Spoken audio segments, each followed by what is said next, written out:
नमस्कार दोस्तों, मैं हूं आपका आध्यात्मिक दोस्त आचार्य मोहित और आपके अपने चैनल एस्ट्रोलॉजर मोहित शाह में आपका स्वागत करता हूं। दोस्तों, आज का हमारा एक बहुत ही यूनिक विषय है। एक कुंडली में बनने वाले अशुभ योग के ऊपर हम बात करेंगे। जैसा कि आप सभी जानते हैं, हम सभी की कुंडली में ग्रहों का अनेक प्रकार का योग का निर्माण होता है। कुछ योग शुभ होते हैं, कुछ योग अशुभ होते हैं, कुछ योग बहुत ही ज्यादा अधिक अशुभ होते हैं और ऐसे ऐसे अशुभ योग होते हैं कुंडली में जिससे कई सारे शुभ योग के समूह का भी नाश हो जाता है। और कुछ तो ऐसे शुभ शुभ योग होते हैं कि 4-4, 10-10 अशुभ योग भी एक साथ उनका जड़ से नाश हो जाता है। उन्हीं अशुभ योगों में से एक अशुभ योग है सूर्य शनि विष योग। यह विष योग का निर्माण तब होता है जब कुंडली में सूर्य और शनि ग्रह एक साथ किसी भी भाव में स्थित हो और दोनों के मध्य 0 डिग्री से 13 डिग्री का फर्क हो। मान लीजिए किसी एक राशि में किसी भी भाव में सूर्य शनि एक साथ विराजमान हो और वहां पर सूर्य 1 डिग्री में हो और शनि ग्रह 20 डिग्री में हो, तो क्या यह सूर्य शनि विष योग का निर्माण हुआ? बिल्कुल नहीं। यहां पर सूर्य शनि विष योग का फल आपको प्राप्त नहीं होगा। लेकिन वहीं दूसरी ओर सूर्य मान लीजिए 1 डिग्री में हो और शनि 3 डिग्री में हो, तो यहां पर सूर्य और शनि के मध्य 2 डिग्री का फासला हुआ। इसलिए यह बहुत ही स्ट्रॉन्ग योग का निर्माण होगा, सूर्य शनि विष योग। अब यहां पर इस विष योग में यह भी देखा जाता है कि यह जो 2 ग्रहों का योग है, कंजंक्शन है, यहां पर दोनों में से किस ग्रह की अधिक डिग्री है। जिस ग्रह की अधिक डिग्री होती है उस अनुरूप यह योग कार्य नहीं करता।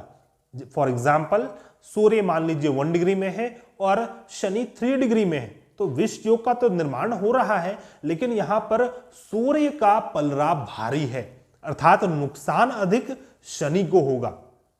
अब इसे हम इस प्रकार से भी समझ सकते हैं। मान लीजिए शनि जो है यह आपके कर्म स्थान के स्वामी हैं और आपके सूर्य आपके चतुर्थ भाव के स्वामी हैं। तो यहां पर जब सूर्य की डिग्री कम होगी शनि से, तो आपके कर्म स्थान में अधिक हानि होगी इस विष योग के कारण। तो इस विष योग के ऊपर हमने बात किया। अब हम यह समझते हैं कि यह अपना फल किस प्रकार से देता है और आगे हम यह भी जानेंगे कि आने वाले समय में 13 फरवरी 2024 को इस विष योग का निर्माण आकाश मंडल में होने वाला है। और यह विष योग आपके कुंडली में हो या न हो, किसी न किसी रूप से डायरेक्टली या इनडायरेक्टली आपको प्रभावित अवश्य करेगा। इससे संबंधित क्या उपाय होना चाहिए, इसके ऊपर भी हम बात करेंगे। पहले हम समझते हैं यह विष योग फल किस प्रकार से देता है, इसका क्या फल होता है यदि यह आपकी कुंडली में बना हुआ रहे तो। जैसा कि हम सभी जानते हैं, सूर्य आत्मा के कारक हैं। सूर्य नवग्रहों में राजा है और उस राजा के जो पुत्र हैं वह शनि है, इसलिए यह दंडाधिकारी है। उसी प्रकार सूर्य के और एक पुत्र हैं यमराज, जो कि मृत्यु के देवता हैं। तो राजा जब अपने आसन में बैठकर राज करते हैं तो उनके जो प्रिंस हैं, उनके जो संतान हैं, वह आगे का कार्य उसी राज्य में करते हैं। तो दंड देने का अधिकार शनि को है, मृत्यु का अधिकार यमराज को है। लेकिन जैसा कि हम सभी जानते हैं कि सूर्य और शनि के मध्य अच्छे संबंध स्थापित नहीं है। सूर्य और शनि के मध्य सदैव अनबन की स्थिति बनी रहती है, क्योंकि सूर्य जो है यह रजोगुणी ग्रह है और शनि जो है यह एक तमोगुणी ग्रह है। यह जब अपना दंड देने में आते हैं तो यह अपने पिता को भी नहीं बख्शते, और यही कारण है कि सूर्य और शनि के मध्य कभी भी अच्छे संबंध स्थापित नहीं हो सके हैं। और कुछ इसी प्रकार की स्थिति जातक के अपने जीवन में होती है। जातक के अपने अच्छे संबंध अपने पिता से नहीं होते, सदैव अनमन की स्थिति बनी रहती है। कोई ना कोई कारण से मन मुटाव बना रहता है। संतान अपने पिता से बिल्कुल विपरीत सोचने वाला, कर्म करने वाला होता है।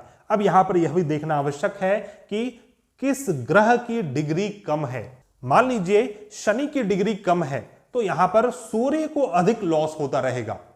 तो दोस्तों इस प्रकार से यह विष योग कार्य करता है। साथ ही यह विष की स्थिति आपके जीवन में उत्पन्न करता है। जिस भी भाव में यह योग होता है उस भाव के फल में कमी आ जाती है, उस भाव के संबंध में विष की स्थिति उत्पन्न होती है, पिता और पुत्र के मध्य विष की स्थिति उत्पन्न होती है। यदि यह योग कंजंक्शन से ना बनकर आपस में परस्पर दृष्टि से बना हुआ हो, मान लीजिए चतुर्थ भाव में सूर्य बैठे हों, शनि ग्रह आपके दशम भाव में बैठे हों, तो यह योग चतुर्थ और दशम दोनों के ही फल को घायल कर देता है, खराब कर देता है। और जिस प्रकार आपके संबंध अपने पिता से नहीं बनेंगे, उसी प्रकार आपके माताजी के संबंध आपके पिताजी से भी नहीं बनेंगे। अर्थात यह मन मुटाव की स्थिति माता और पिता के मध्य भी स्थापित हो जाएगी।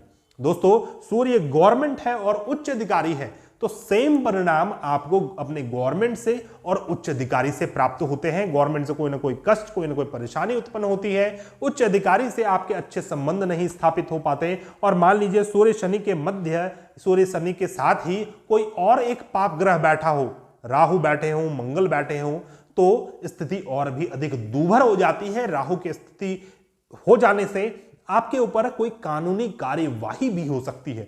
तो दोस्तों इस प्रकार का यह योग है सूर्य शनि विष योग। आइए अब समझते हैं आने वाले समय फरवरी 2024 में यह विष योग का निर्माण रियल से आकाश मंडल में हो रहा है, जिसका परिणाम पूरे जगत को भोगना होगा।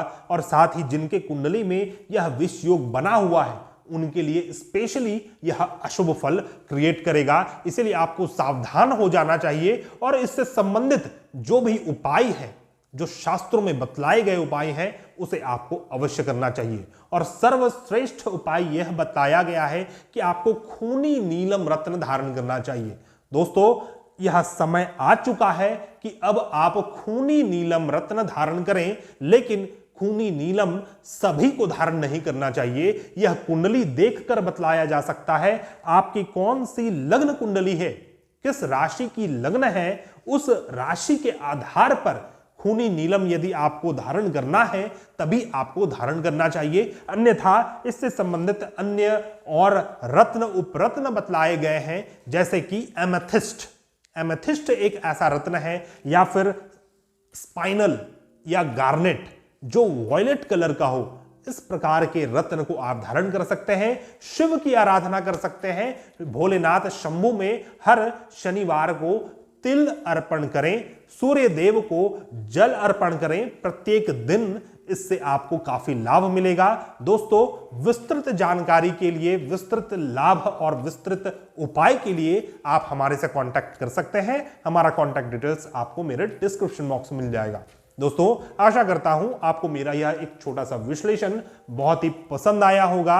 इस विश्लेषण से संबंधित यदि आप कुछ सुझाव देना चाहते हैं या फिर आपके कुछ प्रश्न हैं तो आप हमें डायरेक्टली कांटेक्ट कर सकते हैं, या फिर आप कमेंट बॉक्स में अपने सुझाव को छोड़ सकते हैं। हम मिलते हैं नए वीडियो में, तब तक के लिए धन्यवाद। जय हिंद।